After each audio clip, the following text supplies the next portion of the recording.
শুভ দুপুরবেলা আমার পরিবারের সকল সদস্যদেরকে তোমরা সবাই কেমন আছো? আশা করছি ভালো আছো আর সুস্থ আছো।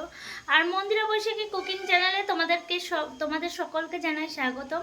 যারা যারা নতুন এসছো চ্যানেলটিকে দেখতে তারা প্লিজ চ্যানেলটিকে একটু সাবস্ক্রাইব করে দিও আর পাশে থেকো।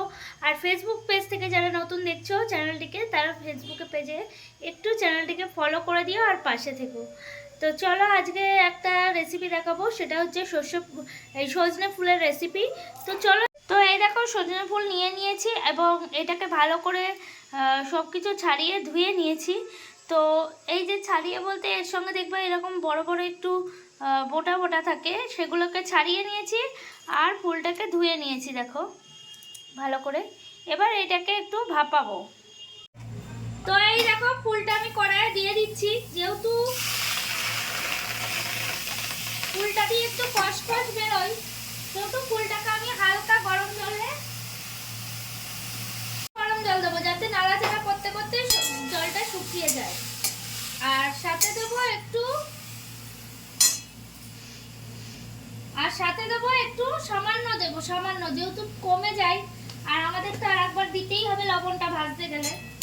তো এটাকে নাড়াচাড়া করে নেবো।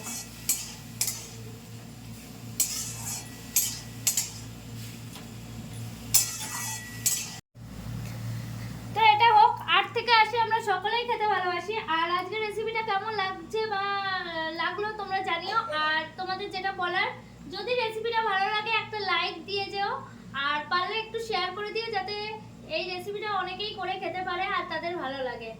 আর আরেকটু যদি ভালো লাগে, মনে হয় যেন প্রতিদিনের ডেলি দেখতে চাও, যারা যারা এখনো সাবস্ক্রাইব করনি, অ্যাকচুয়ালি এটা তো ডেলি যায় না, এটা সপ্তাহে 2 থেকে 3 দিন যায়।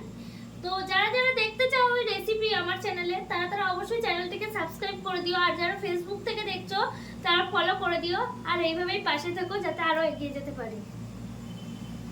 তো দেখতেই পাচ্ছ জলটা শুকিয়ে গেছে, এবার আমরা এটাকে নামিয়ে নেব।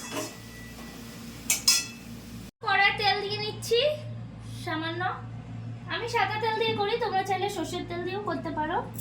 আর দিয়ে দেবো গোটা ফোড়ন হিসাবে শুকনো লঙ্কা, আর দিয়ে দেবো কালো জিরে। আলু কুচিয়ে রেখেছি, এবার আলুগুলো দিয়ে দেবো।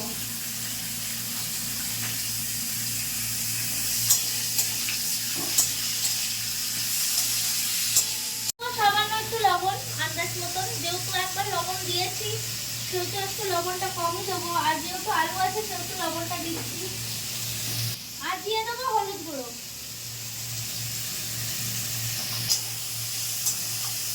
আলুটাকে একটু ভাজা ভাজা করে নেবো।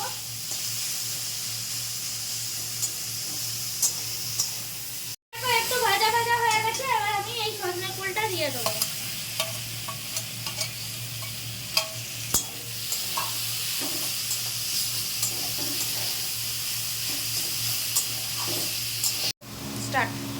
যেহেতু সজনে ফুলের একটু কষকষ ভাব তোমাদের বললাম, সেহেতু হালকা স্বাদের জন্য একটু সামান্য চিনি দিয়ে দেবো।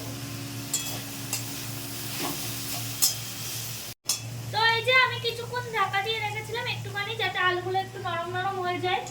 আর এই দেখো আলুগুলো নরম নরম হয়ে গেছে আর এইটাও ভাজা ভাজা হয়ে গেছে। একদম মুচমুচে ভাজা এটা হবে না, এটা একদম বুঝতেই পারছো কেমন ভাজাতে হবে, যেহেতু ফুলটা নরম নরম। তো এই যে ভাজাটা আমার তৈরি হয়ে গেছে, এবার আমি নামিয়ে নেব। তৈরি হয়ে গেছে আর আমি এটাকে নামিয়েও নিয়েছি। তো কেমন লাগলো তোমরা সবাই জানিও। আর দেখা হবে কোনো এক রেসিপি নিয়ে, ততক্ষণ পর্যন্ত তোমরা সবাই ভালো থেকো, সুস্থ থেকো।